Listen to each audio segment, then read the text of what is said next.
दोस्तों, जब हम लोग मन बना लेते हैं कि हमको एसएससी का एग्ज़ाम देना है, जैसे कि बहुत सारे जो कैंडिडेट हैं, जो अभी 12th में है या फिर अभी ग्रेजुएशन उन्होंने कंप्लीट किया है, मेरे कॉन्टैक्ट में आए हैं।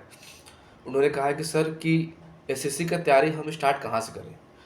तो ये एक बहुत टिपिकल टाइप का क्वेश्चन है कि अगर आपको गाइडलाइन सही नहीं मिलती है, तो आप यहीं पे भटक जाते हो कि एसएससी को समझें कैसे हम? सबसे पहली बात है कि एसएससी को आपको समझना पड़ेगा। अगर आप एसएससी को नहीं समझ रहे हैं, तो एसएससी आपके साथ खेला कर देगी, ठीक है? जैसे हम लोगों के साथ हो चुका था खेला, तो इसीलिए काफ़ी टाइम लग गया निकलने में। तो फिर मतलब भटकने के बाद समझ में आता है कि एक्चुअल हमें क्या चाहिए था, जो हमें टाइम पे मिला नहीं। तो मुझे लगता है मुझे शेयर करना चाहिए कि अगर आप एसएससी का तैयारी करना चाह रहे हैं, आप एकदम स्टार्टिंग पॉइंट पे हैं। जो एक्सपर्ट हो चुके हैं उनका तो कोई बात ही नहीं है। जिनको समझ में नहीं आ रहा है बिल्कुल भी कि क्या करें, तो उनके लिए मुझे लगा कि जो मैंने गलती की थी उसको मुझे करेक्ट करना चाहिए। मुझे लोगों को बताना चाहिए कि कहाँ पे मेरे से गलती हुई थी, आपको वो गलती नहीं करनी है। सबसे पहली बात है कि एसएससी को समझिए पहले कि एसएससी क्या है, ठीक है?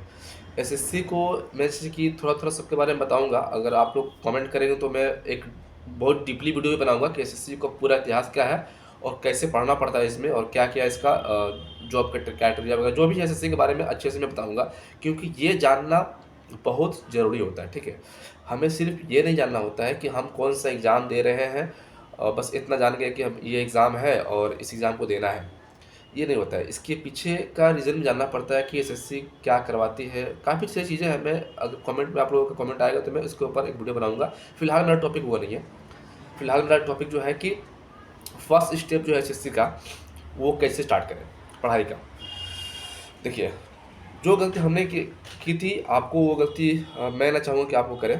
तो सबसे पहली बात है कि सबसे पहले अगर आप 12th पास हो तो, या ग्रेजुएशन पास हो तो, या फिर जो भी आप जितना भी क्वालिफ़ाइड हो, आप एसएससी पहली बार देने आप जा रहे हो, तैयारी कर रहे हो, तो आप एक काम करो, सबसे पहले प्रीवियस ईयर का क्वेश्चन जो है एसएससी का, ध्यान से सुनिए, प्रीवियस ईयर्स का क्वेश्चन, वो आपको डाउनलोड करना है, या खरीद सकते हैं तो खरीद लीजिए पेपर उसका, या तो आप एसएससी पोर्टल, मैंने इसके ऊपर वीडियो डाला हुआ अपने एक बुक लिस्ट में। एसएससी पोर्टल एक वेबसाइट है, वहाँ से आपको फ्री ऑफ कॉस्ट सारा प्रीवियस ईयर का क्वेश्चन मिल जाता है। तो सबसे पहले आपको वो क्वेश्चन डाउनलोड करना है, या आप अफोर्ड कर सकते हैं तो मार्केट से प्रीवियस ईयर्स का पेपर भी मिलता है, वो भी खरीद सकते हैं आप, ठीक है? एटलीस्ट 5 ईयर का, एटलीस्ट 5 ईयर का, कम से कम 5 साल का। अगर 5 साल से ज़्यादा आ सकते हैं तो it's all will be best आपके लिए, ठीक है? तो मैं कहूँगा कि 5 साल का प्रीवियस ईयर का पेपर बहुत ज़रूरी होता है, ठीक है? और एसएससी के जितने भी एग्ज़ाम होते हैं, सभी का पेपर, किसी एक का पेपर नहीं। जिस एग्ज़ाम को आपने टारगेट किया है, सिर्फ़ उसके पीछे मत भागिए। उसके अलावा भी जो एग्ज़ाम हो चुके हैं, उनका भी प्रीवियस ईयर का क्वेश्चन पेपर, सारे सब्जेक्ट का, ऑल सब्जेक्ट का, जितना एसएससी में सब्जेक्ट होता है, सारे का। मैं बार-बार बोल रहा हूँ कि अगर आप लोगों का कमेंट आएगा कि मुझे एसएससी के बारे में जानना है, तो उस हिसाब से मैं बना दूँगा वीडियो, ठीक है? तो उसके बाद क्या करना है कि मैंने एक बुक लिस्ट दिया हुआ आप लोगों को, मैंने कौन-कौन सा बुक फ़ॉलो किया था, वो बुक भी आप फ़ॉलो कर सकते हैं, ठीक है?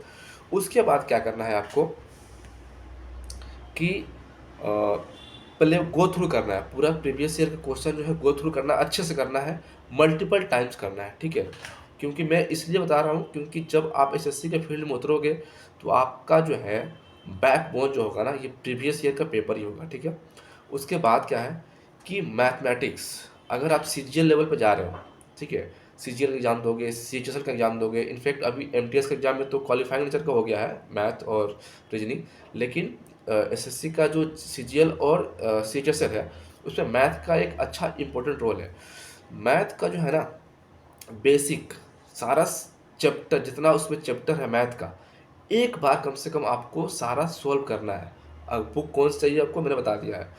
वो हो गया प्रीवियस ईयर क्वेश्चन और मैथमेटिक्स का। इंग्लिश का सिलेबस आपको देखना है अच्छे से कि इंग्लिश में क्या-क्या पूछा जा रहा है, ठीक है? इंग्लिश में कौन-कौन से टॉपिक से क्वेश्चन आ रहे हैं, ये आपको देखना है। मैं भी कोशिश करूँगा कि इसके ऊपर वीडियो बनाऊँगा, ठीक है? तो पहले आपको वो देखना है कि कौन-कौन से टॉपिक से कितने क्वेश्चन आ रहे हैं, ये ज़रूरी है, ठीक है? पढ़ाई के पहले का ये एनालिसिस होता है, ठीक है? हम लोग हिंदी मीडियम वाले स्टूडेंट हैं, ये गलती अक्सर करते हैं और इसके वजह से हमारा जो रिजल्ट है, हो नहीं पाता है। और इंग्लिश मीडियम वालों को क्या होता है कि एनालिसिस वो पहले करके ही आते हैं इस फील्ड में, इसीलिए हम सब आगे निकल जाते हैं। तो ये एनालिसिस हम लोग करना भूल जाते हैं, मैं भी भूल गया था, इसके वजह से मुझे भी बहुत देर लग गया क्रैक करने में एसएससी। तो ये बहुत अहम पॉइंट है कि आपको ये समझना है, ठीक है। पहले मैंने बताया, फिर से बताता हूँ मैं आपको, प्रीवियस ईयर का क्वेश्चन एकदम रट जाओ, मल्टीपल टाइम्स कर जाओ उसको। मैथ का एक एक चैप्टर को अच्छे से एक बार, कम से कम जितना टाइम लग जाए आपको, 6 महीना लग जाए चाहे साल भर लग जाए, एक बार सारे चैप्टर को ख़त्म करना है एसएससी में जो भी है। इंग्लिश का हो गया, इंग्लिश का आपको टॉपिक वाइज देखना है कि कितने मार्क्स का कहाँ से क्वेश्चन पूछ रहा है, ठीक है। ये आपको मिल जाएगा, अवेलेबल है, गूगल पे भी अवेलेबल है, ठीक है। ये मिल जाएगा आपको, देखना है एक बार, ठीक है। कौन कौन से टॉपिक आ रहे हैं एकदम रट जाना आपको कि ये टॉपिक आ रहे हैं, ठीक है। उसके बाद जैसे कि इंग्लिश के टॉपिक में बता दूँ, जैसे कि सिनोनिम्स, एंटोनिम्स आता है, ठीक है। पैराजम्बलिंग आता है, अनसीन भी आ जाता है उसमें। उसके अलावा एंटोनिम्स सिनोनिम्स तो आता ही है, और इस तरह से कि अपोजिट शब्द भी आ जाता है, वो तो एंटोनिम्स में आ गया, ठीक है। तो इस तरह का जो टॉपिक है ना, वो चीज़ आपको देखना है उसमें कि एसएससी में क्या क्या कहाँ कहाँ से पूछ रहा है, ठीक है। वन वर्ड सब्स्टिट्यूशन, ठीक है, और भी टॉपिक्स है, दिमाग में भी मेरा नहीं आ रहा। तो इस तरह के टॉपिक्स आपको अच्छे से देख लेना है, ठीक है। उसके बाद जीके का रह गया। जीके में क्या करना है आपको, जीके का बेस्ट तरीका ये है पढ़ने का, पहले आप लूसेंट उठाओ। लूसेंट को ना आप कैसे पढ़ना है मैं बताऊंगा, लूसेंट को कैसे पढ़ना है, इंग्लिश को कैसे पढ़ना है, मैं ये भी सारा वीडियो एक एक करके डालूंगा, मुझे थोड़ा टाइम लगेगा, मैं डालूंगा। लेकिन क्योंकि मैं स्पेशली मैं हिंदी मीडियम वाले स्टूडेंट को बताऊंगा कि हम लोग क्या गलती करते हैं, इसके वजह से हमारा रिजल्ट नहीं हो पाता है, और इंग्लिश मीडियम वाले ये गलती नहीं करते हैं, ठीक है। लूसेंट उठाइए, लूसेंट को आप शुरू से पढ़ना स्टार्ट कीजिए, ठीक है। टाइम का, आप टाइम के पीछे मत भागिए कि मेरे पास टाइम कम है, आपको करना है, ठीक है। ये हो गया, जीके का हो गया, और इंग्लिश का हो गया, मैथमेटिक्स का हो गया, ठीक है। ये 3 बुक्स का जो आपको अच्छे से माइंड में सेट कर लेना है, इसका टॉपिक देख लेना है, ठीक है। उसके बाद रीजनिंग, रीजनिंग के लिए मैं कोई बुक आप लोगों को नहीं कहूँगा, आप प्रीवियस ईयर के क्वेश्चन, वो अपने दिमाग के ऊपर होता है रीजनिंग। तो प्रीवियस ईयर का जब सॉल्व करेंगे ना, तो आपको रीजनिंग एसएससी के पकड़ में आ जाएगी, ठीक है। तो वहाँ से आप कर सकते हैं। तो इतना जो है ना बेसिक, ये आप पहले क्लियर कर लीजिए कि आपको यहाँ पे पहले चलना है, ठीक है।